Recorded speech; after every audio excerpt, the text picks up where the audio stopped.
Now this room is the Habra Resource Center's pantry. This is where people in need can come to get food. As you can see off to my right, there are several volunteers sorting through bread, which was donated today by Panera Bakery.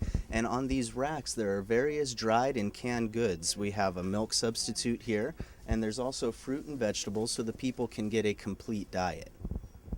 Well, I'm here at the La Habra Heights Improvement Association's Music in the Park event, and let's see what the crowd has to say. You guys excited for the music? Yeah!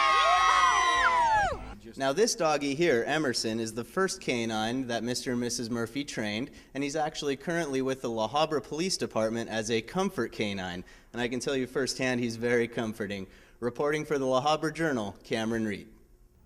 For veterans who survived the armed conflict and made it back home, for their family members, and for the family members of those who did not, this wall represents more than just a list of 58,000 names. It represents faces, people, personalities, stories of loss, stories of happiness. It also represents the opportunity to heal from wounds which lingered under the surface, in some cases for many, many years.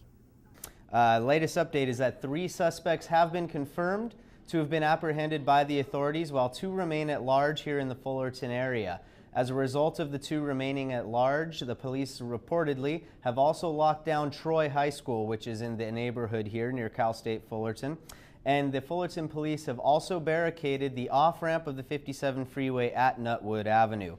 Now, our reporter in the field, Patrick Garrity, has been filing reports with me via text message since all of this began to unfold. He has a very unique vantage point. He's currently located at the east side parking structure, which is directly across from Mahalo Hall and has a very unique bird's eye view of the action. What he's telling me right now is that more SWAT team members are entering the building at Mahalo Hall, reportedly to evacuate any students that may still be in there. And another armored SWAT van has just pulled up, but apparently the officers inside of this van did not seem as armed as other ones, so they are potentially there in a different capacity than the more armored troops. Now, in the studio with us right now, we also have Yvonne Lynott. She's been following this story very closely, and well, what have you been seeing? The La Habra Community Resources Care Center has been providing emergency services and resources to those in need for 27 years. Staffed entirely by unpaid community volunteers and the director, Ray Sanchez, the center is a place where La Habra's needy can receive employment assistance, help with prescription costs, free food, and clothing. And also sometimes we're able to help with emergency shelter in a motel for people that are homeless, families that have been evicted from their homes, etc.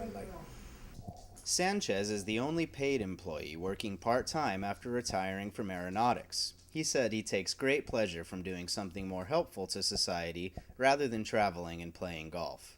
The job is really fulfilling because you could actually see that you're helping people in need. You could actually see it because it's in real time. Oh, it feels, it's a great feeling. It's a great feeling. Now this room is the La Habra Resource Center's pantry. This is where people in need can come to get food. As you can see off to my right, there are several volunteers sorting through bread, which was donated today by Panera Bakery.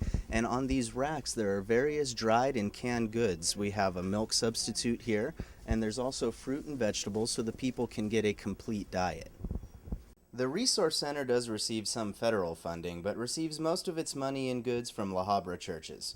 I had a chance to sit down with Scott Miller, the business manager at Our Lady of Guadalupe Church, which donates between $20,000 and $40,000 per year to the Resource Center. We actually have a monthly envelope for our parishioners that are for community outreach to help those in need, our brothers and sisters in need in La Habra. Now, the Community Resource Center is located here at the end of South Hillcrest Avenue, and anybody who wishes to donate or anybody who is in need is encouraged to just come on down. The center opens at 1 p.m. 7 days a week. Reporting from La Habra, Cameron Reed.